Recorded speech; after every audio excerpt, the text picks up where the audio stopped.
सबसे पहले अपन ज्योग्राफी में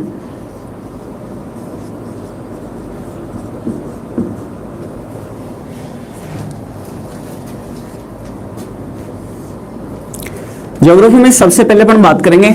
आज अपन सबसे पहले इंडिया ज्योग्राफी पढ़ेंगे और इंडिया ज्योग्राफी में सबसे पहले अपन बात करेंगे इंडिया के परिचय की, सामान्य परिचय, भारत का सामान्य परिचय। और भारत का सामान्य परिचय जो है, भारत का सामान्य परिचय पढ़ेंगे, सामान्य परिचय।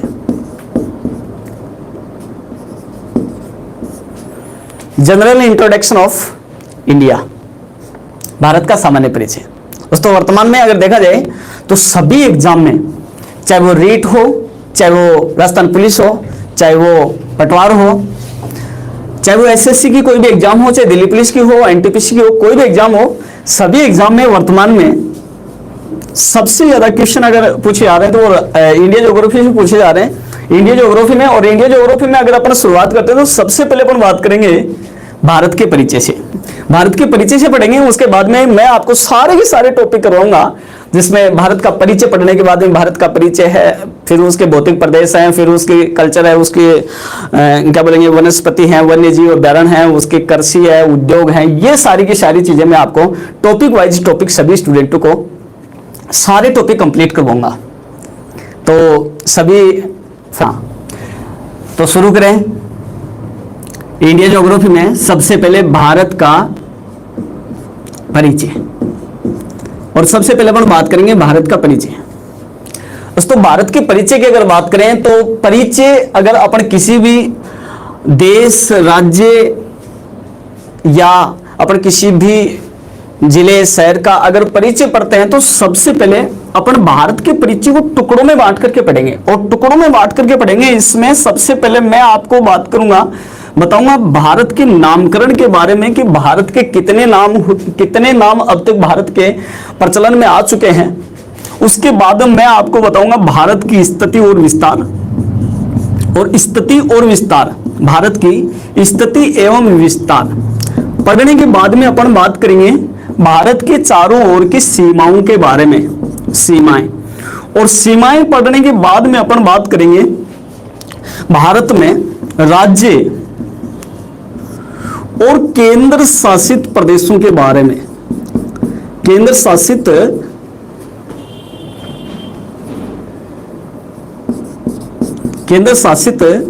प्रदेशों के बारे में बात करेंगे। और केंद्र शासित प्रदेशों के बारे में बात करने के बाद में अपन बात करेंगे छोटे और बड़े राज्य, कौन सा राज्य छोटा है, कौन सा राज्य बड़ा है, कौन सा जिला छोटा है, कौन सा जिला बड़ा है, इन सभी चीजों के बारे में टॉपिक वाइज अपन बात करेंगे। तो भारत के परिचय को अपन टुकड़ों में पढ़ेंगे, जिसमें सबसे पहले नामकरण, फिर स्थिति और विस्तार पढ़ेंगे, सीमाएं पढ़ेंगे, चारों तरफ की राज्य, केंद्र शासित प्रदेशों की बात करेंगे, छोटे बड़े राज्य और छोटे बड़े जिले कौन कौन से हैं उनके बारे में अपन चर्चा करेंगे। तो सबसे पहले अपन बात करते हैं भारत के परिचय को अगर पढ़ते हैं तो सबसे पहले अपन बात करेंगे भारत के नामकरण के बारे में, कि भारत के वर्तमान में कितने नाम प्रचलन में हैं, क्योंकि यहां से कई बार एग्जाम में क्वेश्चन पूछा जाता है, कई बार एग्जाम में प्रश्न पूछा जाता है कि भारत का कौन सा नाम जो है वर्तमान में प्रचलन में है, भारत के कौन सा नाम जो है वो सबसे पहले प्रचलन में आया। ये सारी चीजें जो है वो अपन बात करेंगे। दोस्तों सबसे पहले अपन बात करते हैं भारत का नामकरण, और भारत के नामकरण की अगर बात करते हैं दोस्तों, भारत का सबसे पहला जो प्राचीन नाम प्रचलन, दूसरा नाम भारत का प्रचलन में आता है और नाम है भारत। तीसरा नाम भारत का प्रचलन में है और उसका नाम है भाई इंडिया। चौथा नाम भारत का प्रचलन में है और नाम है भाई हिंदुस्तान, हिंदुस्तान। और पांचवा नाम भारत का प्रचलन में है और इसका नाम है भाई जम्बूद्वीप। तो दोस्तों भारत के अब तक 5 नाम जो है वो प्रचलन में है। 5 नाम देखने को मिले हैं, जिसमें एक है number 1 Aryavat, number 2 Bharat, number 3 India, number 4 Hindustan और नंबर 5 जम्बूद्वीप। 5 नाम है भारत के, जिसमें दोस्तों ये 2 नाम है, एक भारत और इंडिया। भारत और इंडिया दो नाम ऐसे नाम हैं जिसका उल्लेख हमारे संविधान में किया गया है, जिसका उल्लेख हमारे संविधान में किया गया है। अब प्रश्न कैसे आता है एग्जाम में, प्रश्न एग्जाम में कैसे आता है वो देखते हैं दोस्तों। प्रश्न एग्जाम में ऐसे पूछा जाता है, जैसे प्रश्न पूछ लिया गया कि भारत के किस नाम का उल्लेख भारत के संविधान में किया गया है, भारत के किस नाम का उल्लेख भारत के संविधान में किया गया है। तो दोस्तों उसमें प्रश्न में ऑप्शन जो है वो दे देता है, आर्यावर्त है, इंडिया है, हिंदुस्तान है और जम्बूद्वीप। जैसे प्रश्न पूछ लिया गया कि भारत के किस नाम का उल्लेख संविधान में किया गया है, उसमें ऑप्शन दे दिया आर्यावर्त, भारत, हिंदुस्तान और जम्बूद्वीप। तो उसमें हो जाएगा कौन सा, भारत। या फिर कई बार प्रश्न ऐसे भी दे देता है कि किस नाम का उल्लेख भारत के संविधान में नहीं किया गया है, जैसे भारत, इंडिया, हिंदुस्तान या इनमें से कोई नहीं, तो उसमें हो जाएगा कौन सा, हिंदुस्तान। इसका नाम संविधान में नहीं किया, इस नाम का उल्लेख संविधान में नहीं किया गया है।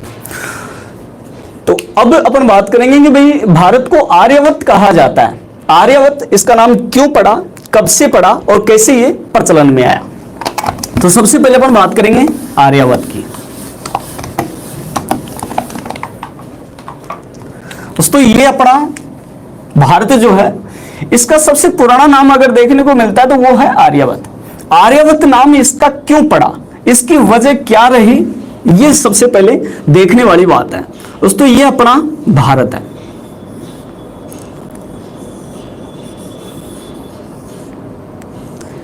ये अपना भारत, और भारत में इधर अगर अपन चलते हैं तो पाकिस्तान आता है, पाकिस्तान के पास में इधर ये आता है अरब देश, अरब देश। और अरब देश जिसको वर्तमान में कहा जाता है सऊदी अरब, सऊदी अरब का जो आसपास का एरिया है वो है अरब देश के नाम से प्रसिद्ध।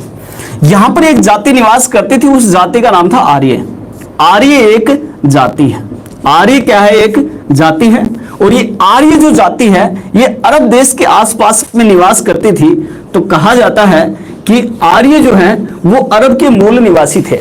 ये भी प्रश्न कई बार एग्जाम में देखने को मिला है, प्रश्न पूछा जाता है कि आर्य किस देश के मूल निवासी थे, आर्य किस देश के मूल निवासी थे। तो सीधा सीधा सा प्रश्न अपना उत्तर हो जाता है अरब देश के मूल निवासी थे। आर्य जैसे जैसे जनसंख्या बढ़ी, जैसे जैसे इन लोगों में खोज प्रवृत्ति शुरू हुई, जैसे जैसे जनसंख्या बढ़ी, खोज प्रवृत्ति शुरू हुई, इन लोगों ने यहां से पलायन किया और पलायन करके ये लोग भारत की तरफ आते हैं। और भारत में एक अच्छी उत्तम अनुकूल दशा, जहां पर रहने के लिए जगह मिले, उस जगह की तलाश में ये लोग भारत के उत्तर पश्चिम दिशा से भारत में प्रवेश करते हैं। भारत के उत्तर पश्चिम दिशा से इन लोगों ने भारत में उत्तर पश्चिम दिशा से प्रवेश किया। दूसरा प्रश्न यहां पर कई बार यह भी पूछा जाता है कि आर्यों ने भारत में किस दिशा से प्रवेश किया, तो दिशा कौन सी हो जाएगी, उत्तर पश्चिम। तो याद रखना, आर्य अरब के मूल निवासी थे, आर्यों ने उत्तर पश्चिम दिशा से भारत में प्रवेश किया। और ये लोग आकर के यहां पर एक नदी बहती है और नदी का नाम है सिंधु नदी। कौन सी नदी, सिंधु। और ये लोग सिंधु नदी के किनारे, सिंधु नदी के आसपास के क्षेत्र में आकर के रहने लगे। ये पूरा का पूरा उपजाऊ मैदान, इस पूरे उपजाऊ मैदान में इधर सिंधु और सिंधु के साथ में इधर ये उत्तराखंड से निकल करके आती है गंगा, गंगा और सिंधु का ये जो उपजाऊ मैदान था, इस उपजाऊ मैदान में आकर के ये लोग बसने लगे। दोस्तों यहां पर ये लोग बसे, आर्यों के इस निवास स्थान को, जहां सिंधु नदी के मैदान में आकर ये बसे, इस एरिया को नाम दिया गया सप्त सिंधु प्रदेश। क्या नाम दिया गया, सप्त सिंधु प्रदेश। तो ये प्रश्न भी कई बार एग्जाम में पूछा जाता है कि भारत में, विशेषतः किस में, भारत में, कौन से देश में, भारत में, भारत में आर्यों के निवास स्थान को किस नाम से जाना जाता था। तो भारत में आर्यों के निवास स्थान को जाना जाता था सप्त सिंधु प्रदेश के नाम से। और ये भी कई बार प्रश्न में पूछ लेते हैं कि सप्त सेंधव प्रदेश में कौन कौन से क्षेत्रों को शामिल किया जाता है। तो दोस्तों सप्त सेंधव प्रदेश में वर्तमान की अगर मैं बात करूं तो वर्तमान में शामिल किया जाता है सप्त सेंधव प्रदेश में पंजाब को, पंजाब के साथ में हरियाणा को, और हरियाणा के साथ में अपना उत्तरी राजस्थान, राजस्थान का भी इसमें कुछ भाग आ जाता है जिसको नाम देंगे अपन उत्तरी राजस्थान। और उत्तरी राजस्थान के साथ साथ में इधर ये जो उत्तर प्रदेश है, उत्तर प्रदेश का भी कुछ हिस्सा यानी कि पश्चिमी उत्तर प्रदेश इस क्षेत्र में शामिल किया जाता है। हाँ, अब यहां पर एक प्रश्न और तैयार हो गया अपना, एक प्रश्न अपना और तैयार हो गया, और प्रश्न ये कि ऐसे प्रश्न पूछा जाता है कि सप्त सेंधव प्रदेश में कौन से क्षेत्र को शामिल नहीं किया जाता। तो सप्त सेंधव प्रदेश में कौन से क्षेत्र को शामिल नहीं किया जाता, मैं ऑप्शन दे रहा हूं। Number 1 Punjab, number 2 Haryana, number 3 Madhya Pradesh, और नंबर 4 उत्तरी राजस्थान। तो कौन सा हो जाएगा इसमें मध्य प्रदेश। इस प्रकार से प्रश्न एग्जाम में पूछा जाता है। दोस्तों आर्य अरब से आए, उत्तर पश्चिम दिशा से भारत में प्रवेश किया, और भारत में उत्तर पश्चिम से भारत में आकर के बस गए सिंधु नदी के आसपास के क्षेत्र में, जिसको नाम दिया गया सप्त सेंधव प्रदेश। सप्त सेंधव प्रदेश में वर्तमान में पंजाब, हरियाणा, उत्तरी राजस्थान और पश्चिमी उत्तर प्रदेश को शामिल किया जाता है।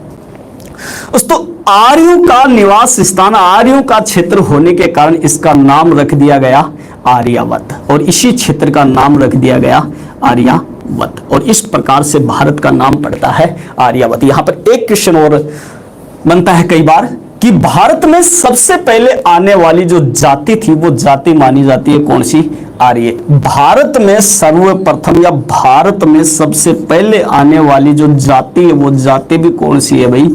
आर्य जाति भारत में सबसे पहले आई। हाँ तो भाई कुछ स्टूडेंट कह रहे हैं सर, सुनील कह रहा है भाई एक बार दोबारा से बताओ। मैं बता देता हूं। देखो दोस्तों, भारत का सबसे पुराना नाम माना जाता है आर्यवत। आर्यवत नाम का उल्लेख भारत में सबसे पहले माना जाता है। आर्य एक जाति थी। आर्य जाति ये अरब देश में निवास करती थी, यानी कि अरब की मूल जो जाति थी वो थी आर्य। ये प्रश्न कई बार आता है एग्जाम में कि आर्य कहाँ के मूल निवासी थे, तो कौन सा देश होगा? अरब। यहां से ये भारत की ओर पलायन करते हैं और भारत में उत्तर पश्चिम दिशा से भारत में प्रवेश करते हैं। भारत में ये लोग सिंधु नदी के आसपास के क्षेत्र में बस जाते हैं। सिंधु नदी के आसपास के क्षेत्र में आर्यों के निवास स्थान को नाम दिया गया सप्त सेंधव प्रदेश। सप्त सेंधव प्रदेश में पंजाब, हरियाणा, उत्तरी राजस्थान और पश्चिमी उत्तर प्रदेश को शामिल किया जाता है। आर्य भारत में आने वाली सबसे पहली जाति थी। आर्यों के कारण भारत का नाम रखा गया आर्यावत। तो उसके बाद में भारत का दूसरा नाम पड़ता है भारत। अब अपन बात करते हैं दूसरे नाम की, और वो दूसरा नाम है भारत, जिसका उल्लेख हमारे संविधान में किया गया है। भारत नाम का उल्लेख हमारे संविधान में किया गया है। हमारे संविधान में दो नामों का उल्लेख किया गया है, एक भारत और दूसरा इंडिया। याद रखना, दो नामों का उल्लेख किया गया है। भारत नाम क्यों पड़ा? भारत का भारत नाम क्यों पड़ा? दोस्तों माना जाता है कि भाई आर्य जो हैं, आर्यों में एक वंश हुआ और वंश का नाम था भरत वंश। इस भरत वंश के सबसे शक्तिशाली राजा जो हैं, उस राजा का नाम ही भरत था। राजा हुआ और राजा का नाम था भरत, और इस भरत राजा के कारण हमारे देश का नाम पड़ गया भारत। तो ये प्रश्न अगर ऐसे पूछा जा सकता है कि भारत का नाम भारत किस राजा के कारण पड़ा, तो राजा कौन सा होगा? भरत। और भरत राजा के कारण भारत का नाम भारत पड़ा। उसके बाद में तीसरा नाम आता है हमारे भारत का, और नाम है हिंदुस्तान। तीसरा नाम का उल्लेख मिलता है और वो है हिंदुस्तान। अब मैं बात करता हूं कि हमारे भारत का नाम हिंदुस्तान क्यों पड़ा, कि इसका नाम हिंदुस्तान क्यों रखा गया, कैसे किस प्रकार से हमारे भारत का नाम हिंदुस्तान रखा गया। दोस्तों ये है अपना भारत, और भारत में सबसे उत्तर में आपको बता चुका हूं, नदी बहती है और नदी का नाम है सिंधु। कौन सी नदी? सिंधु नदी। ये सिंधु नदी बहती है। सिंधु नदी के आसपास में रहने वाली आर्य जाति सप्त सेंधव प्रदेश। यहां पर एक देश का नाम है ईरान। देश है और देश का नाम है ईरान। ईरान जो है, ईरान के लोग, कहां के लोग? ईरान के लोग। ईरान के जो लोग हैं ये जब इधर इन लोगों के संपर्क में आए, सिंधु लोगों के संपर्क में आए या सिंधु के आसपास में रहने वाले सिंधु वासियों के संपर्क में आए, नाम दिया गया सिंधुवासी।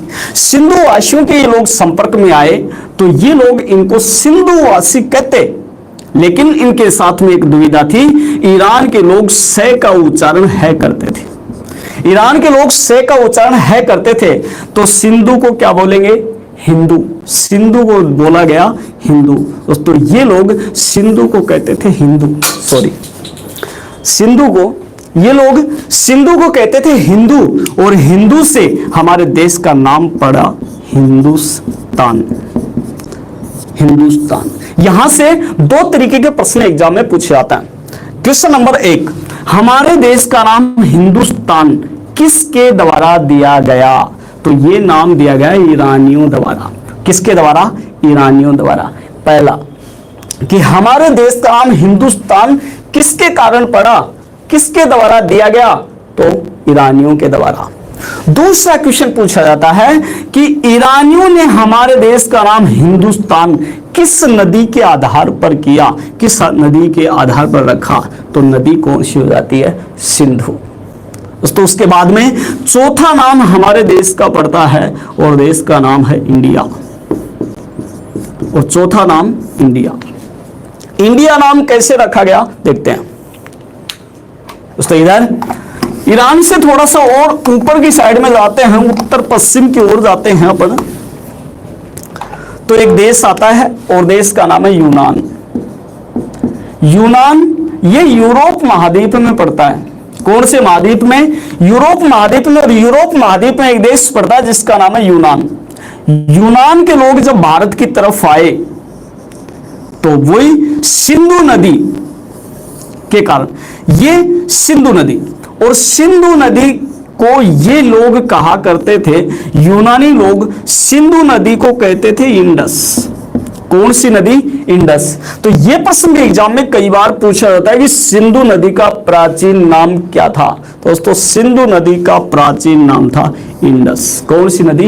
इंडस। और इंडस के आसपास में रहने वाले लोगों को, इंडस के आसपास में रहने वाले लोगों को नाम दिया गया इंडिया। क्या कहा गया भाई? इंडिया। इस क्षेत्र को नाम दिया गया इंडिया।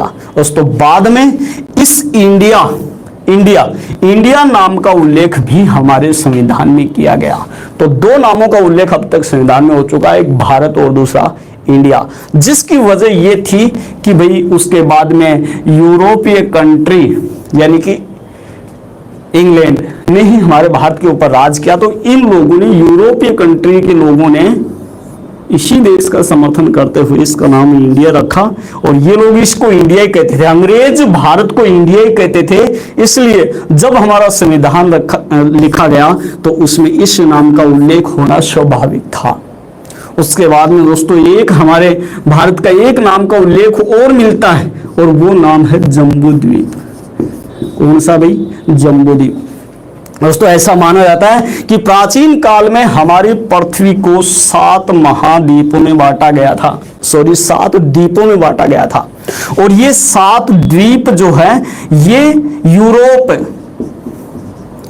एशिया और अफ्रीका 3 महाद्वीपों के टुकड़े थे ये।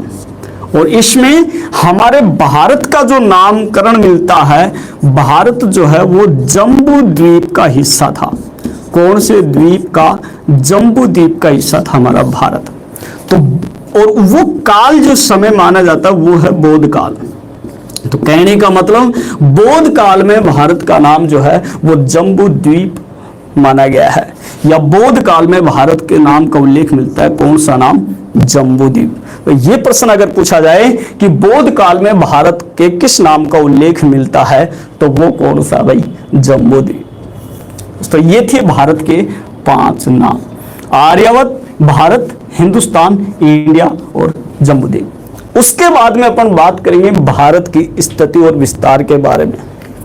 दोस्तों स्थिति और विस्तार के बारे में बात करते हैं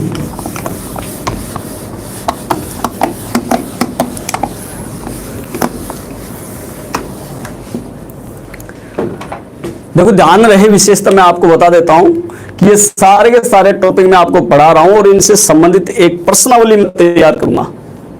इससे संबंधित एक प्रश्नावली मैं तैयार करूंगा। वो प्रश्न आपको पूरा टॉपिक कंप्लीट होने के बाद में उसके सारे के सारे प्रश्न आपसे पूछे जाएंगे और फिर मैं देखता हूं देखिए कौन कौन इन क्वेश्चनों को कर पाता है। प्रश्न एकदम सरल आते हैं, ज्योग्राफी बहुत ही सरल सब्जेक्ट है, लेकिन कई बार प्रश्न ऐसे घुमा के आते हैं कि बड़े बड़े के छक्के छोड़ जाते हैं। दोस्तों मैं चाहता हूं कि मेरे से पढ़ा हुआ स्टूडेंट चाहे क्वेश्चन कैसे भी घुमा करके पूछा जाए उसको कंप्लीट करने की पूरी ताकत रखता हूं। दोस्तों बात करेंगे भारत की स्थिति और विस्तार की। भारत की स्थिति एवं विस्तार। भारत की स्थिति एवं विस्तार। दोस्तों स्थिति सबसे पहले अपन बात करेंगे स्थिति की। स्थिति चाहे भारत की हो चाहे राजस्थान की हो, सबसे पहले स्थिति देखी जाती है विश्व लेवल पर कि विश्व लेवल पर हमारा भारत कहां पर है। प्रश्न आता है विश्व लेवल पर। दोस्तों ये अपनी पृथ्वी है और पृथ्वी के बीचों बीच खींची जाने वाली जो खड़ी काल्पनिक रेखा है, ये खड़ी काल्पनिक रेखा, रेखा का नाम है 0 डिग्री देशांतर। 0 डिग्री देशांतर। दोस्तों इसी रेखा का दूसरा नाम है ग्रीनविच रेखा।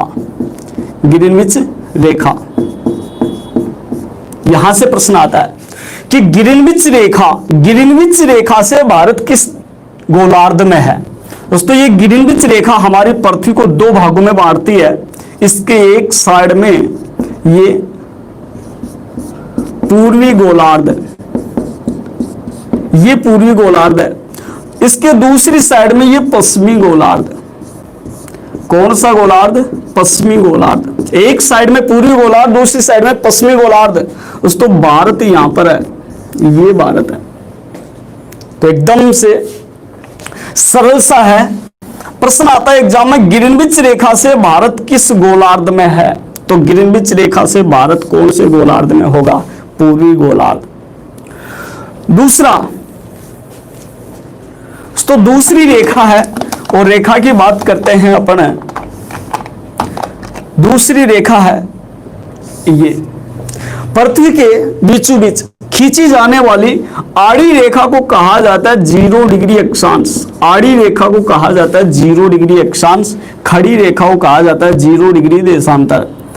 आड़ी रेखा को 0 डिग्री अक्षांश या भूमध्य रेखा, इसी को कहते हैं भूमध्य रेखा या विषुवत रेखा। दोस्तों भूमध्य रेखा भी हमारी पृथ्वी को 2 भागों में बांटती है। ऊपर वाले भाग को नाम दिया गया उत्तरी गोलार्ध, जबकि नीचे वाले पार्ट को नाम दिया गया दक्षिणी गोलार्ध। ये दक्षिणी गोलार्ध है। अब उत्तरी गोलार्ध और दक्षिणी गोलार्ध, दोस्तों यहां पर अपना भारत यहां पर है। अगर प्रश्न आ जाए भूमध्य रेखा से भारत किस गोलार्ध में है, दोस्तों भूमध्य रेखा से भारत कौन से गोलार्ध में होगा? उत्तरी गोलार्ध में। ग्रीनविच रेखा से भारत पूर्वी गोलार्ध में, भूमध्य रेखा से भारत उत्तरी गोलार्ध में। जबकि दोनों को अगर आप मिला देते हो ये इस प्रकार से, ये ग्रीनविच रेखा, ये भूमध्य रेखा, दोनों को अगर मिला देते हो तो प्रश्न आता है एग्जाम में कि संपूर्ण विश्व में या पूरी पृथ्वी पर भारत किस गोलार्ध में है। तो यहां पर अगर संपूर्ण पृथ्वी या ग्लोब पर पूछ लिया जाए तो फिर भारत, फिर यहां पर विश्व के 3 पार्ट हो जाएंगे। ये उत्तरी गोलार्ध, ये दक्षिणी, ये पूर्वी और ये पश्चिमी, नॉर्थ, साउथ, ईस्ट और वेस्ट। और भारत यहां पर है। ये जो पार्ट होगा ये होगा उत्तरी और पूर्वी, उत्तरी पूर्वी, और ये आ जाएगी दिशा यहां पर। ये थोड़ा सा याद रखना आप कि अगर पूरे विश्व में संपूर्ण पृथ्वी पर, संपूर्ण ग्लोब पर अगर दिशा पूछ ली जाए भारत की तो दिशा होगी उत्तरी और पूर्वी दिशा।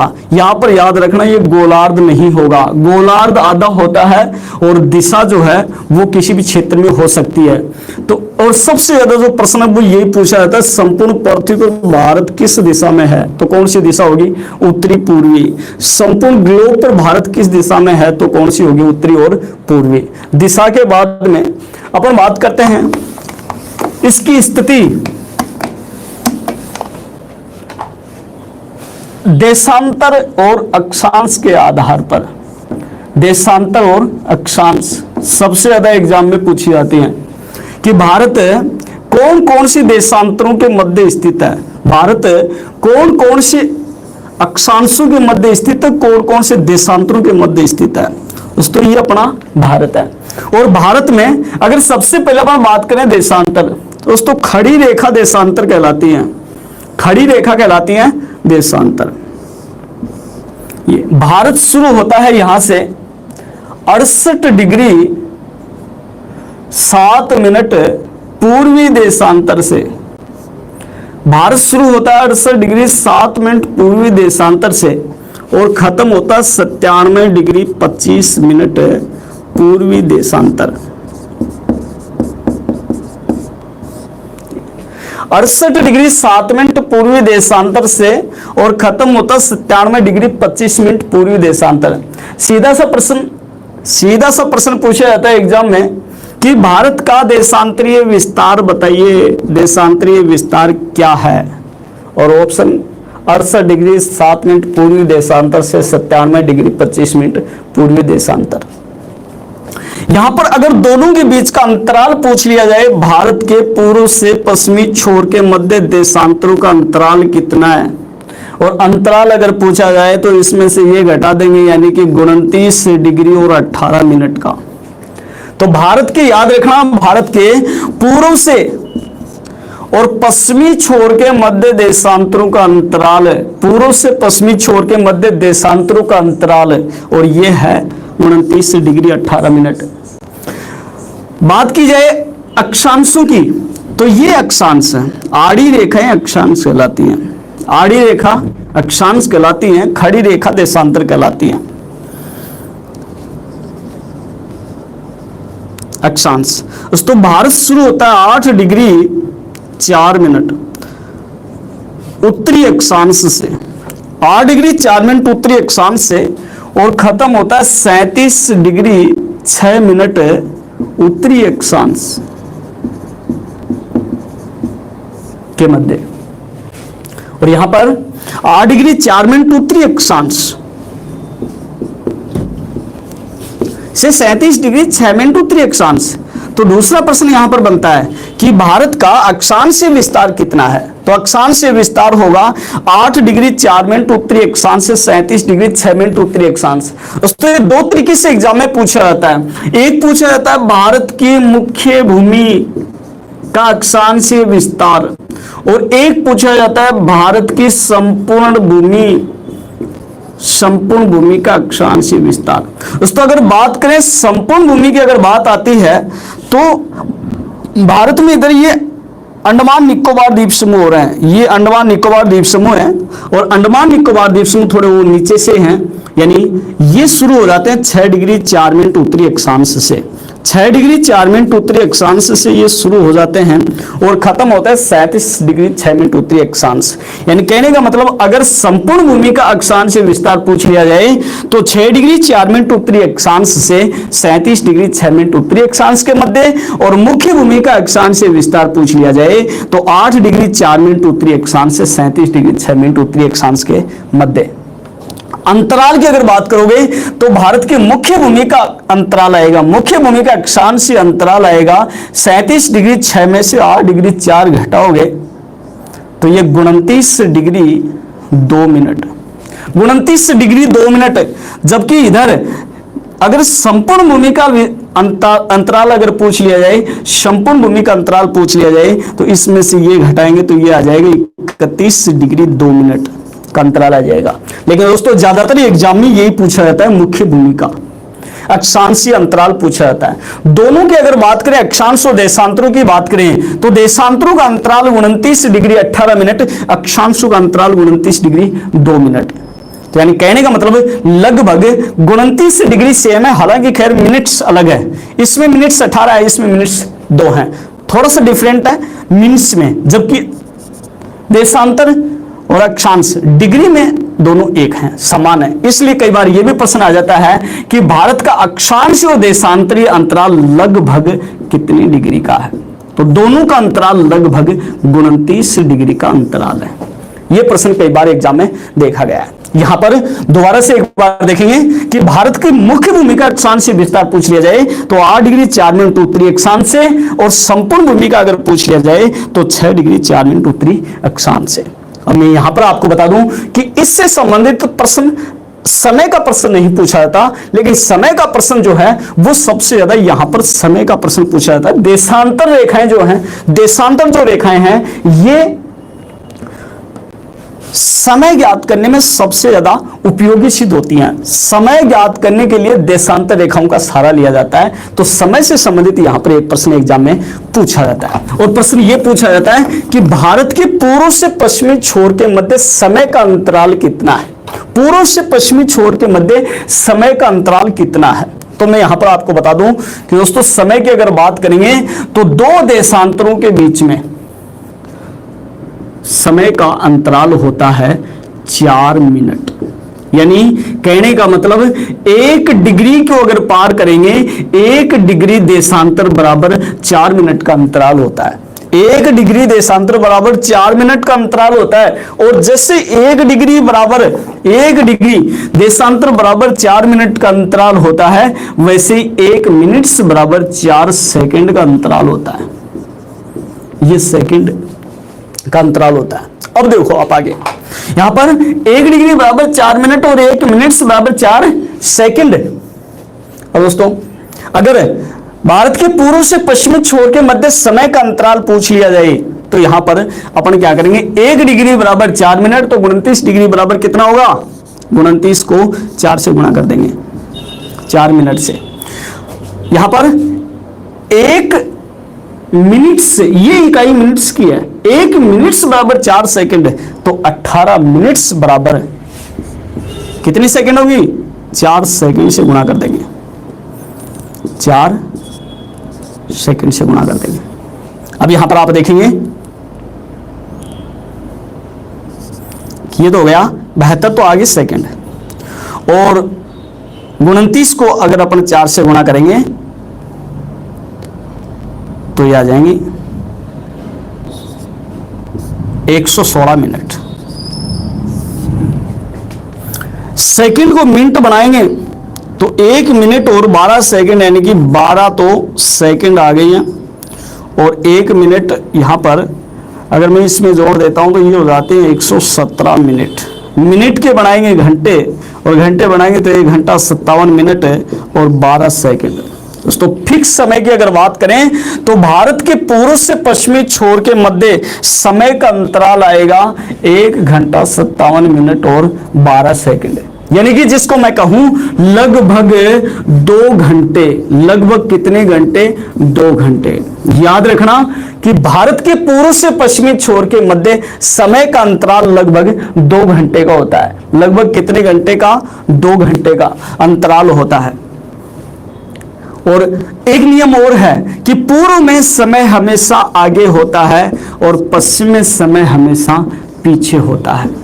तो प्रश्न जो पूछा जाता है वो देखो, प्रश्न पूछा जाता है एग्जाम में कि यदि भारत के पूर्व में अरुणाचल प्रदेश है, भारत के पूर्व में अरुणाचल प्रदेश में सुबह के 6 बजे हुए हैं,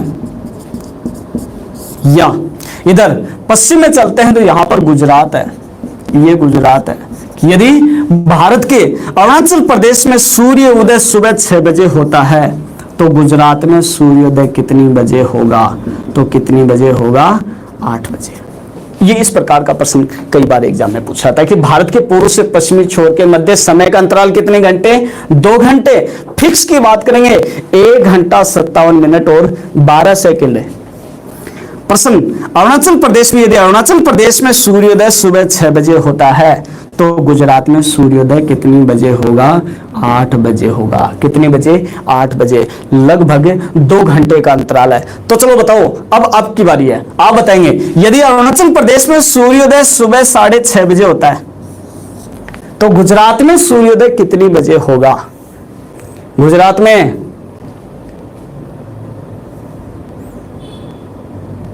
हाँ बताओ बताओ, यदि अरुणाचल प्रदेश में सूर्योदय सुबह 6:30 बजे होता है तो गुजरात में सूर्योदय कितनी बजे होगा? 2 घंटे का अंतराल। Vikas very good, Satyavir very good. सभी ने 8:30 बजे बताया। कितनी बजे होगा?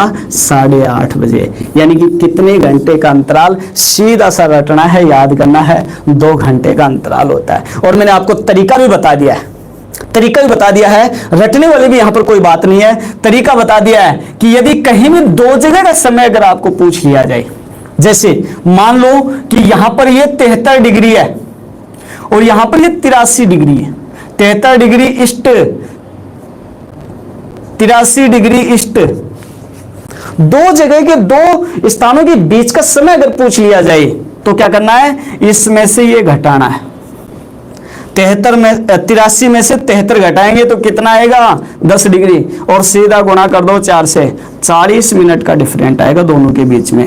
कितनी मिनट का डिफरेंट आएगा? 40 मिनट का डिफरेंट आएगा। अब नियम यह है कि यदि किसी स्थान से यहां का समय दे रखा है और इधर का पूछ रहा है या फिर इधर का पूछ रहा है, किसी भी स्थान का समय दे रखा है, वहां से यदि पूर्व में जा रहे हो तो समय बढ़ा देना है और पश्चिम में जा रहे हो तो समय घटा देना है। बस इतना सा याद रखना है। पूर्व में जाओगे तो समय बढ़ा देना है, पश्चिम में जाओगे तो समय घटा देना है। यहां पर 6 बजे हुए हैं, 6 बजे हुए हैं। अगर इधर जा रहे हो आप 93 पे जा रहे हो, 93 डिग्री ईस्ट पर है तो 6:40 हो जाएंगे। और इधर यदि आप इधर जा रहे हो आप तो ये समय बढ़ जाएगा, 6:40 हो जाएंगे। और इधर इस साइड में अगर आप जा रहे हो तो यहां पर 40 मिनट कम कर देंगे, यानी कि 5:20 हो जाएंगे। इस प्रकार से आपको करना है, ठीक है। तो एक बार फिर से बताएंगे मुझे भारत के अक्षांश और देशांतरी विस्तार के बारे में। भारत कितने डिग्री से शुरू होता है? तो ये 68 डिग्री 7 मिनट पूर्वी देशांतर से 97 डिग्री 25 मिनट पूर्वी देशांतर। दोनों के मध्य अंतराल की बात करोगे तो 29 डिग्री 18 मिनट का अंतराल है। अक्षांश की बात करोगे तो मुख्य भूमि का अक्षांश से विस्तार 8 डिग्री 4 मिनट उत्तरी अक्षांश से 37 डिग्री 6 मिनट उत्तरी अक्षांश। दोनों के मध्य अंतराल की बात करोगे तो 29 डिग्री 2 मिनट। संपूर्ण भूमि की बात करोगे तो 6 डिग्री 4 मिनट उत्तरी अक्षांश से 37 डिग्री 6 मिनट उत्तरी अक्षांश। दोनों के मध्य अंतराल की बात करोगे तो 31 डिग्री 2 मिनट। समय की बात करोगे तो भारत के पूर्व से पश्चिमी छोर के मध्य, पूर्व से पश्चिमी छोर के मध्य समय का फिक्स अंतराल है 1 घंटा 57 मिनट और 12 सेकंड, और लगभग में यह है 2 घंटे। यदि अरुणाचल प्रदेश में सूर्योदय सुबह 6 बजे होता है तो गुजरात में सूर्योदय कितनी बजे होगा? 8 बजे होगा। कितनी बजे? 8 बजे। दोस्तों उसके बाद में अपन बात करेंगे इसके विस्तार की। और विस्तार की अगर बात करते हैं तो बात करेंगे भारत की लंबाई चौड़ाई, इसकी आकृति के बारे में। लंबाई चौड़ाई की अगर बात करते हैं तो ये अपना भारत में दोस्तों ये भारत की दिशा होगी कौन सी? पश्चिम। इधर ये दिशा होगी पूर्व, दिशा होगी उत्तर, और इधर दिशा होगी कौन सी? दक्षिण। पूर्व से पश्चिम, या मैं कहूं अरुणाचल प्रदेश, ये अरुणाचल प्रदेश है और ये गुजरात है। अरुणाचल प्रदेश और गुजरात, अरुणाचल प्रदेश और गुजरात या पूर्व से पश्चिमी छोर के मध्य, पूर्व से पश्चिमी छोर के मध्य अंतराल है 2933 किलोमीटर। पूर्व से पश्चिमी छोर के मध्य अंतराल है 2933 किलोमीटर, और उत्तर से लेकर के दक्षिण के मध्य अंतराल है 3214 किलोमीटर। 3214 किलोमीटर। यहां से पूर्व से पश्चिम 2933। प्रश्न आता है एग्जाम में कि भारत के पूर्व से पश्चिमी छोर के मध्य लंबाई कितनी, ये चौड़ाई होगी। भारत की चौड़ाई कितनी? 2933 किलोमीटर। भारत की लंबाई कितनी? तो ये होगी कितनी? 3214 किलोमीटर।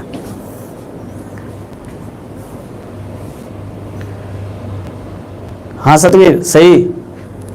लंबाई 3214, चौड़ाई 2933 किलोमीटर। 2933 सही।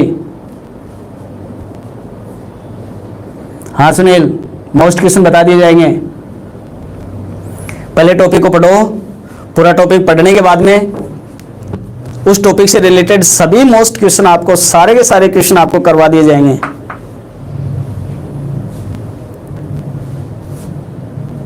रेलाल, ये 1933 क्या है? 2933 है।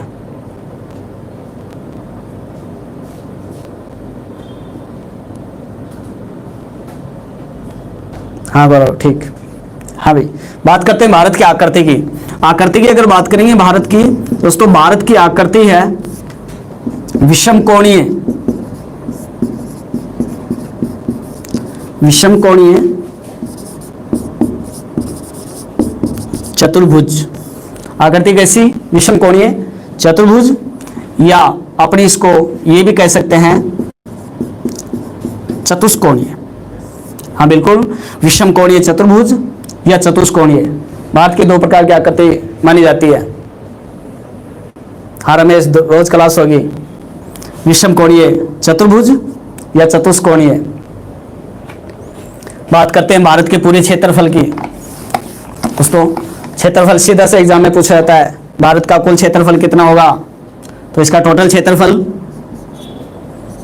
32,87,263 वर्ग किलोमीटर। भारत का कुल क्षेत्रफल 32,87,263 वर्ग किलोमीटर। एग्जाम में पूछा जाता है भारत का कुल क्षेत्रफल कितना?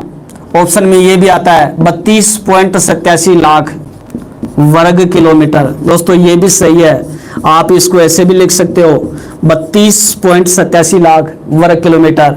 आप इसको ये भी लिख सकते हो पूरा 32,87,263 वर्ग किलोमीटर, और अगर शॉर्ट में लिखा जाए तो 32.87 लाख वर्ग किलोमीटर है। दोस्तों कई कई बार क्षेत्रफल वर्ग मील में भी पूछ लिया जाता है। ये तो था वर्ग किलोमीटर में। वर्ग किलोमीटर में अगर प्रश्न पूछ लिया जाए वर्ग मील में, तो मैं आपको बता दूं कि भारत का क्षेत्रफल वर्ग मील में बनता है लगभग 12,69,215 वर्ग मील में बनता है। यहां पर लगभग में इसको आप लिख सकते हो 12.69 लाख वर्ग मील।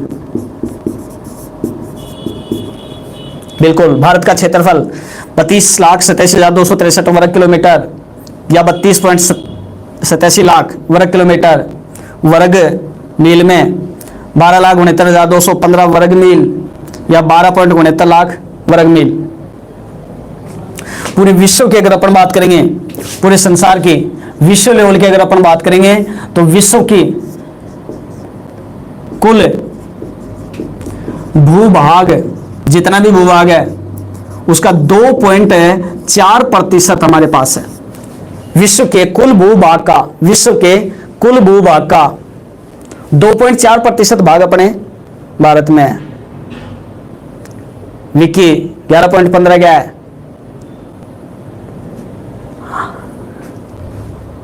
हाँ समरमल, फर्स्ट क्लास ही है। कल से रोज क्लास होगी मेरी, टाइम आपको बता दिया जाएगा। विश्व के कुल भूभाग का कितना प्रतिशत भाग भारत के पास है? तो कितना होगा? 2.4%। पूरे विश्व के क्षेत्रफल की अगर मैं बात करूं, तो पूरे विश्व में क्षेत्रफल की दृष्टि से अपने भारत का स्थान है 7वां।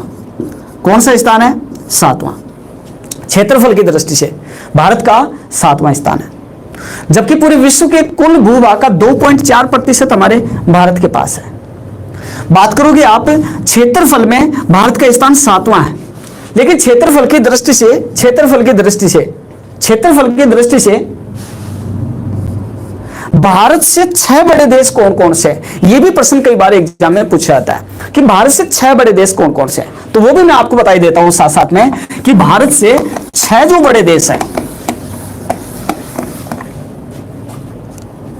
उनकी एक ट्रिक भी बनती है, और ट्रिक सबको याद होगी,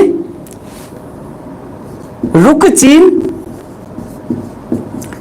अब आ भारत। दोस्तों ये एक काफी प्रसिद्ध ट्रिक है, फेमस है। रू फॉर रूस, ये क्षेत्रफल की दृष्टि से दुनिया का सबसे बड़ा देश है, सबसे बड़ा देश है पूरे विश्व में। दूसरे नंबर पर आता है कनाडा, कनाडा। तीसरे नंबर पर आता है चीन। चौथे नंबर पर आता है A for America, A for America. पांचवें नंबर पर आता है बे फॉर ब्राजील। छठवें नंबर पर आता है आ फॉर ऑस्ट्रेलिया। और सातवें नंबर पर आता है भारत फॉर भारत। ये थे क्षेत्रफल की दृष्टि से 7 बड़े देश। विश्व में क्षेत्रफल की दृष्टि से दुनिया का सबसे बड़ा देश है रूस। दूसरे स्थान पर आता है कनाडा। रूस यूरोप और एशिया 2 महाद्वीपों में पड़ता है। कनाडा उत्तरी अमेरिका में, चीन एशिया में, अमेरिका, ये अमेरिका यूएसए संयुक्त राज्य अमेरिका की बात कर रहा हूं मैं, यूएसए संयुक्त राज्य अमेरिका उत्तरी अमेरिका में पड़ता है। ब्राजील दक्षिणी अमेरिका में है। ऑस्ट्रेलिया, ऑस्ट्रेलिया एक महाद्वीप भी है, देश भी है। और भारत एशिया में पड़ता है। दोस्तों बात करें जनसंख्या की दृष्टि से, जनसंख्या की अगर अपन बात करें तो जनसंख्या की दृष्टि से भारत का स्थान है दूसरा। पूरे संसार में जनसंख्या की दृष्टि से भारत का स्थान कौन सा भाई? दूसरा। अगर पूरे विश्व में देखा जाए वर्तमान में 2011 की जनगणना के अनुसार, 2011 की जनगणना के अनुसार अगर देखा जाए तो भारत की जनसंख्या जो है वो 121 करोड़ है, 121 करोड़। वैसे पूरी की पूरी अगर कुल जनसंख्या देखी जाए तो 121 01 93 422 121 01 93 422 व्यक्ति हैं भारत में टोटल। ये कुल जनसंख्या है भारत की। शॉर्टकट में 121 करोड़। कितना करोड़? 121 करोड़। जनसंख्या की दृष्टि से भारत का विश्व में स्थान है कौन सा? दूसरा।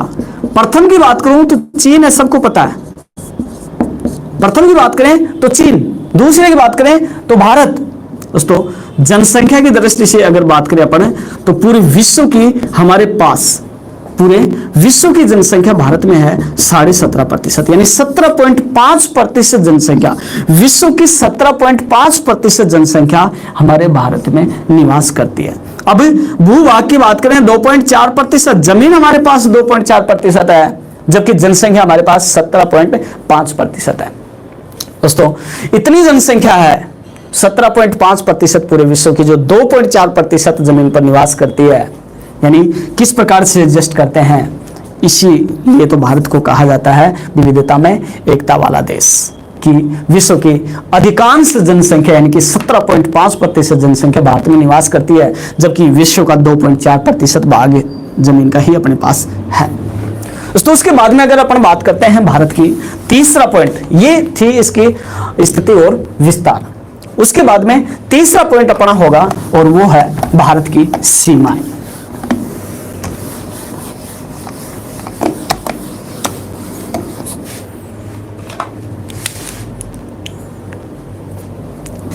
भारत की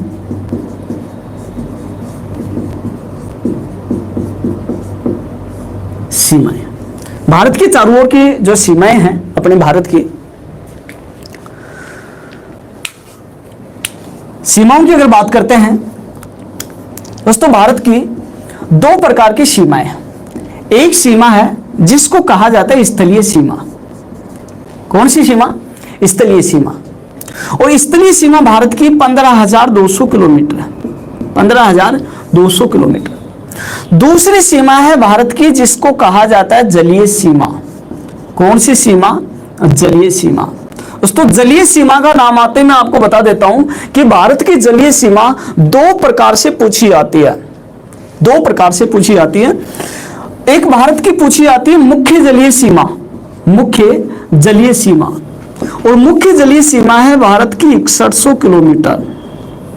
और एक प्रश्न आता है भारत की संपूर्ण जलीय सीमा, और संपूर्ण जलीय सीमा के बारे में अगर बात की जाए तो भारत की संपूर्ण जलीय सीमा है 7516.6 किलोमीटर, 7516.6 किलोमीटर। यहां पर आप देखेंगे संपूर्ण जलीय सीमा का मतलब होता है दोस्तों द्वीपों सहित, किसके सहित? द्वीपों सहित। तो प्रश्न जलीय सीमा के क्वेश्चन दो प्रकार से पूछे जाते हैं। एक, भारत की मुख्य जलीय सीमा 6100 किलोमीटर, दूसरा भारत की संपूर्ण जलीय सीमा 7516.6 किलोमीटर। स्थलीय सीमा में कोई डिफरेंट नहीं है, कंफ्यूज नहीं। 15,200 किलोमीटर टोटल स्थलीय सीमा, 15,200 किलोमीटर। जलीय सीमा दो प्रकार से क्यों पूछी जाती है उसके बारे में अपन थोड़ी सी चर्चा कर लेते हैं। दोस्तों ये सीमा इसलिए पूछी जाती है, मैं आपको बता दूं कि भारत तीन ओर से जल से घिरा हुआ है। जैसे ये अपना भारत है और भारत में ये गुजरात से लेकर के और इधर पश्चिम बंगाल तक, यहां तक ये भारत की जलीय सीमा है। ये यहां से यहां तक भारत की जो जलीय सीमा है दोस्तों, ये तो 6100 किलोमीटर है, 6100 किलोमीटर।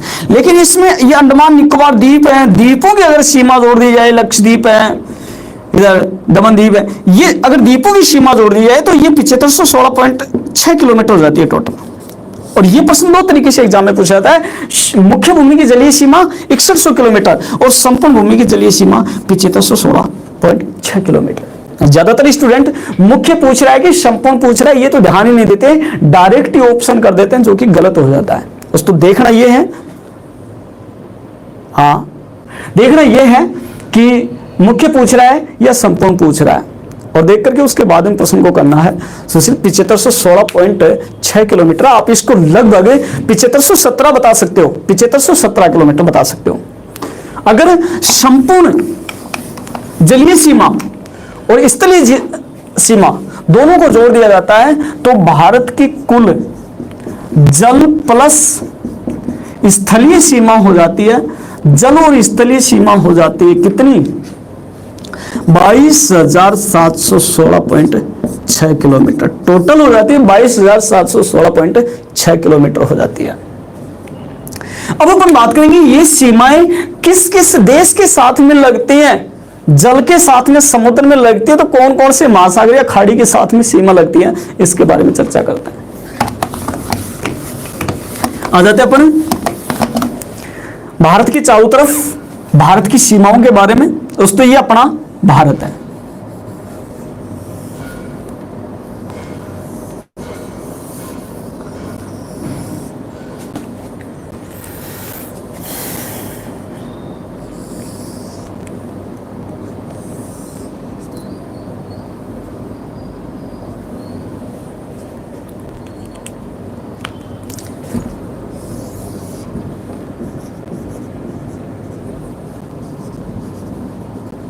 हाँ भी।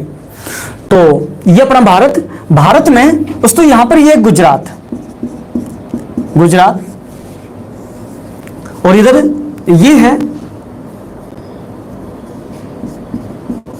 पश्चिमी बंगाल, गुजरात और इधर ये आ जाता है पश्चिमी बंगाल।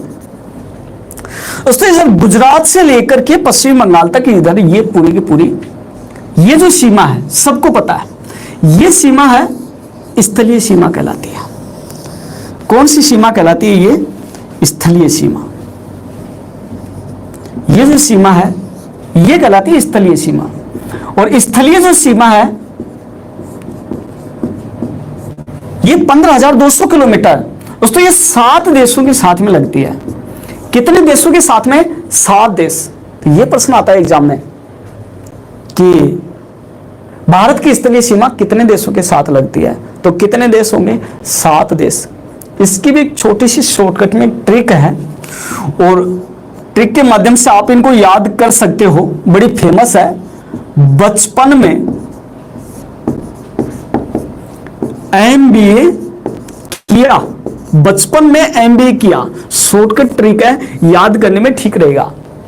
बे4 देश आता है, बे4 बांग्लादेश, बे4 बांग्लादेश नंबर 2, चे4 चीन नंबर 3, पे4 पाकिस्तान नंबर 4, ने4 नेपाल। यहां पर आपको याद रखना है M4 म्यांमार और B4 भूटान और A4 Afghanistan A for Afghanistan. तो ये 7 देश हैं जिनके साथ में भारत की स्थलीय सीमा लगती है। कौन कौन से? बांग्लादेश, चीन, पाकिस्तान, नेपाल, म्यांमार, भूटान, अफगानिस्तान। बचपन में एमबीए किया दोस्तों। इसमें बांग्लादेश के साथ में सीमा लगती है 4096 किलोमीटर। 4096 किलोमीटर सबसे ज्यादा सीमा लगती है। चीन के साथ में लगती है भाई 3917 किलोमीटर, 3917 किलोमीटर। पाकिस्तान के साथ में 3310 किलोमीटर। हाँ, यहां पर मैं आपको बता दूं, पाकिस्तान के साथ में, ये सभी देशों के साथ में विवाद चल रहा है, विवादित सीमा है। पाकिस्तान के साथ में ये 3323 किलोमीटर सीमा भी मानी जाती है। एनसीईआरटी में इसी का उल्लेख है। तो ये भी आप थोड़ा सा ध्यान रखना कि कृष्ण में ये भी कई बार देखा गया है। 3323 किलोमीटर नेपाल के साथ में सीमा मानी जाती है भाई 1752 किलोमीटर। म्यांमार के साथ में सीमा मानी जाती है भाई 1458 किलोमीटर। भूटान के साथ में सीमा मानी जाती है भाई 587 किलोमीटर। और अफगानिस्तान के साथ में सीमा मानी जाती है भाई 80 किलोमीटर। दोस्तों ये सीमा टोटल हो जाती है 15,200 किलोमीटर। 15,200 किलोमीटर भारत की स्थलीय सीमा, भारत की स्थलीय सीमा 15,200 किलोमीटर। कितनी, किस किस के साथ में कितनी कितनी? बांग्लादेश 4096 किलोमीटर, चीन 3917 kilometre, Pakistan 3310 kilometre, Nepal 1752 kilometre, Myanmar 1458 kilometre, Bhutan 587 kilometre, Afghanistan 80 kilometre. Total सीमा हो जाती है, टोटल सीमा हो जाती है 15,200 किलोमीटर। दोस्तों इसमें प्रश्न जो एग्जाम में पूछा जाता है, ये सीमाओं का प्रश्न एग्जाम में बहुत ही कम पूछा जाता है। प्रश्न जो एग्जाम में सबसे ज्यादा पूछा जाता है और वो प्रश्न ये पूछा जाता है कि सर्वाधिक अंतरराष्ट्रीय सीमा बनाने वाला देश कौन सा है। सर्वाधिक अंतरराष्ट्रीय सीमा बनाने वाला, सर्वाधिक अंतरराष्ट्रीय सीमा बनाने वाला देश कौन सा है? तो बांग्लादेश। न्यूनतम अंतरराष्ट्रीय सीमा बनाने वाला देश कौन सा है? तो अफगानिस्तान। न्यूनतम सीमा सबसे कम, हाँ कमलेश, 106 किलोमीटर भी अफगानिस्तान की मानी जाती है। 106 किलोमीटर मानी जाती है, हाँ बिल्कुल। हाँ 0 किलोमीटर भी मानी जाती है, मैं आपको बता दूं, क्योंकि ये सीमा जो है ये पीओके से लगती है, पीओके से, हाँ बिल्कुल पीओके से लगती है। और पीओके पाक अधिकृत कश्मीर में आता है, यहां से लगती है अफगानिस्तान की सीमा। ये पूर्णतः अपने भारत के साथ में नहीं मानी जाती, हाँ, लेकिन एनसीईआरटी 80 किलोमीटर का उल्लेख करती है। Clear?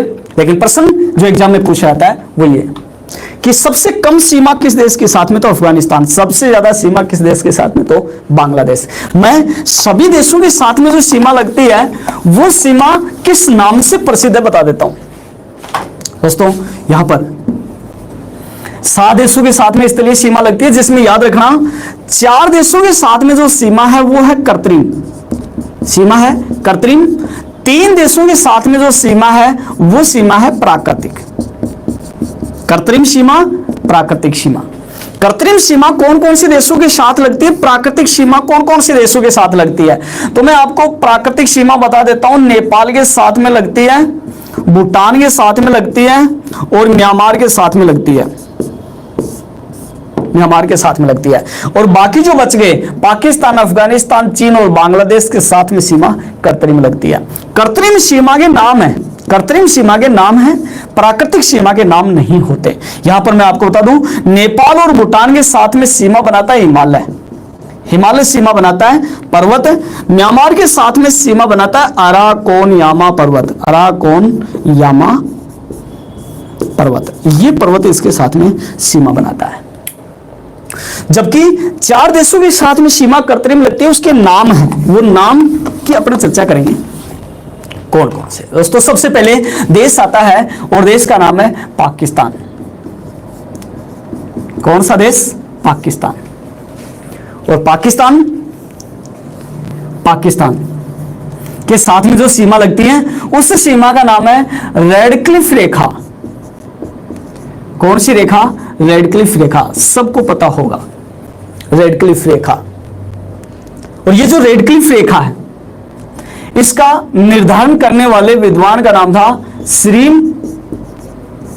Sir John Radcliffe. Sir John Radcliffe. तो इसका निर्धारण किया गया था 1947। इसका निर्धारण किया गया था 1947 में भारतीय विभाजन के समय। उसके बाद में दूसरा देश आता है अफगानिस्तान।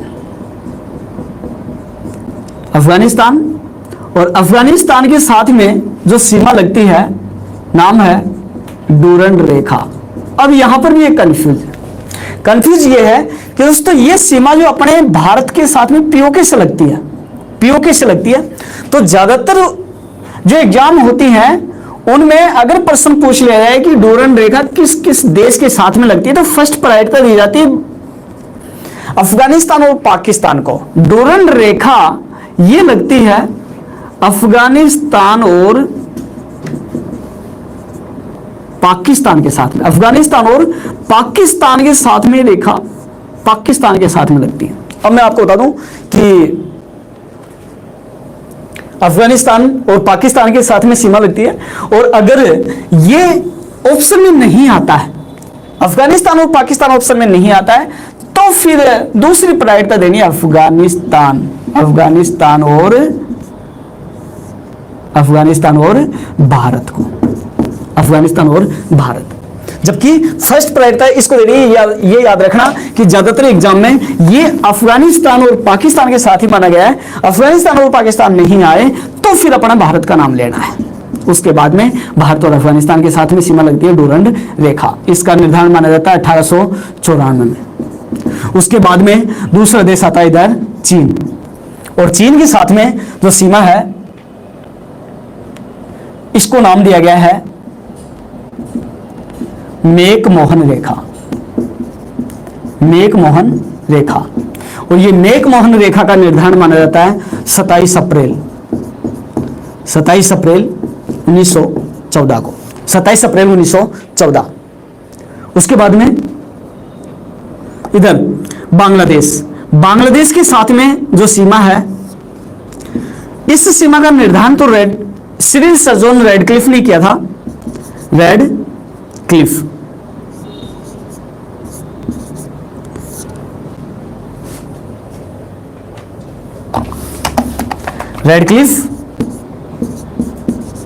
ने ही इसका निर्धारण किया था, इसलिए दोस्तों इसको रेडक्लिफ रेखा भी कहते हैं। भारत और बांग्लादेश के साथ में जो सीमा लगती है, भारत और बांग्लादेश के साथ में जो सीमा लगती है उसको रेडक्लिफ रेखा भी कहते हैं। यहां पर मैं आपको बता दूं कि इसको एक नाम और भी दिया गया है, भारत और बांग्लादेश के बीच में जीरो लाइन।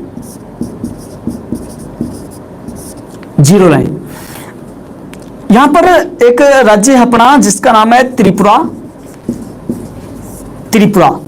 भारत का ही राज्य है, और त्रिपुरा के साथ में जो बांग्लादेश की सीमा लगती है, त्रिपुरा और बांग्लादेश के साथ में जो सीमा लगती है, यहां पर मैं आपको बता दूं कि त्रिपुरा को बांग्लादेश ने तीन ओर से घेर रखा है।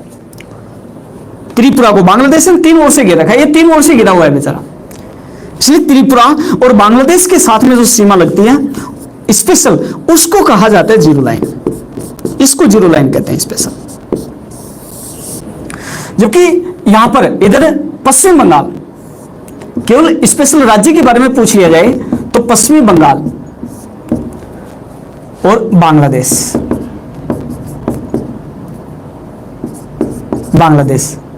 के बीच में जो रेखा लगती है उसको नाम दिया गया 3 बीघा गलियारा। 3 बीघा गलियारा। यहां पर यह प्रश्न एक बार पूछा गया है कि बांग्लादेश और पश्चिम बंगाल के साथ में लगने वाली सीमा को किस नाम से जाना गया है, तो यह जाना जाता है 3 बीघा गलियारा। बांग्लादेश और भारत के बीच में कौन सी रेखा, तो रेडक्लिफ रेखा।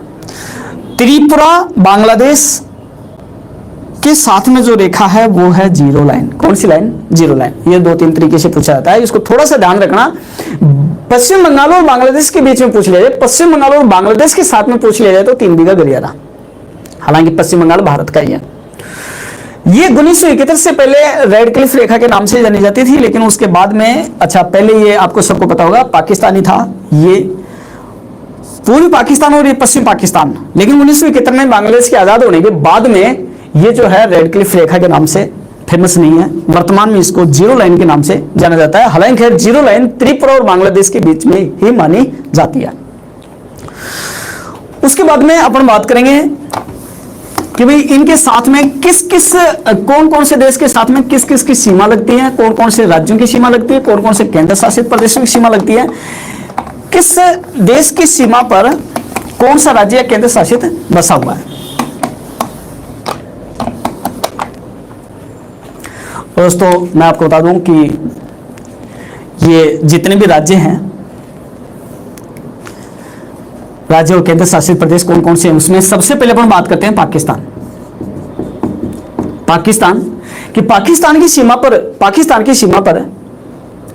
की सीमा पर बसे हुए जो राज्य हैं उसमें सबसे पहले आता है गुजरात के बाद में आता है राजस्थान के बाद में आता है पंजाब के बाद में आता है जम्मू कश्मीर और जम्मू कश्मीर के बाद में आता है लद्दाख। तो पाकिस्तान के साथ में 5 राज्यों और केंद्र शासित प्रदेशों की सीमा लगती है।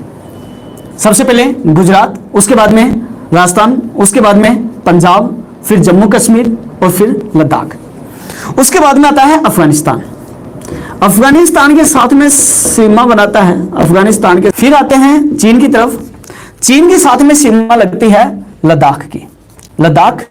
फिर यहां पर आ गया हिमाचल प्रदेश, HP हिमाचल प्रदेश, फिर उत्तराखंड। उसके बाद में सिक्किम, इधर अरुणाचल प्रदेश। चीन के साथ में भी 5 केंद्र शासित प्रदेश, राज्य और केंद्र शासित प्रदेशों की सीमा लगती है लद्दाख, हिमाचल प्रदेश, उत्तराखंड, सिक्किम और अरुणाचल प्रदेश। बीच में आता है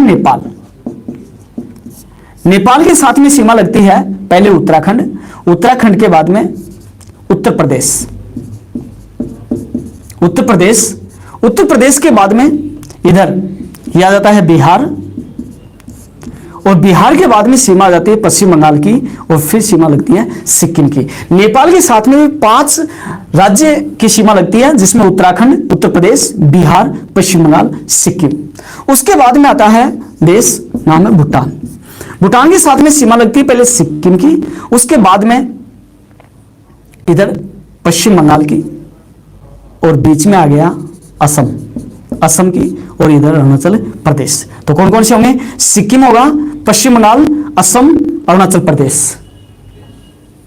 उसके बाद में इधर देश आ जाता है म्यांमार के साथ में सीमा लगती है सबसे पहले अरुणाचल प्रदेश के बाद में इधर ये नागालैंड के बाद में मणिपुर, और मणिपुर के बाद में मिजोरम। 4 राज्यों की सीमा लगती है। सबसे पहले अरुणाचल प्रदेश, फिर नागालैंड, फिर मणिपुर और फिर मिजोरम। उसके बाद में आ जाता है बांग्लादेश, और बांग्लादेश के साथ में सीमा लगती है 5 राज्यों की। बांग्लादेश के साथ में सीमा लगती है 5 राज्यों की, जिसमें सबसे पहले आता है मिजोरम के बाद में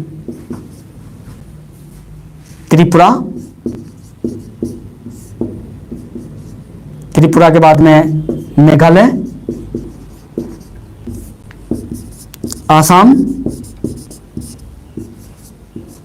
और पश्चिमी बंगाल। तो 5 राज्यों की सीमा लगती है, मिजोरम, त्रिपुरा, मेघालय, असम और पश्चिमी बंगाल। और यह प्रश्न कई बार एग्जाम में पूछा जाता है। प्रश्न इस प्रकार से पूछते हैं कि बांग्लादेश के साथ में किस राज्य की सीमा नहीं लगती है, या किस राज्य की सीमा लगती है।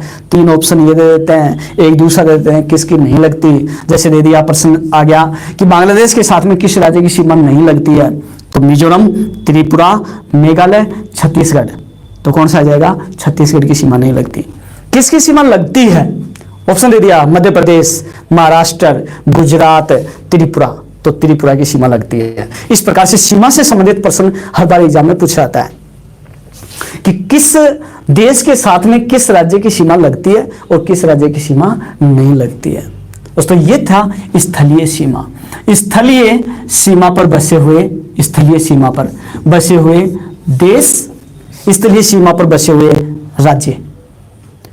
उसके बाद में अपन बात करते हैं जलीय सीमा।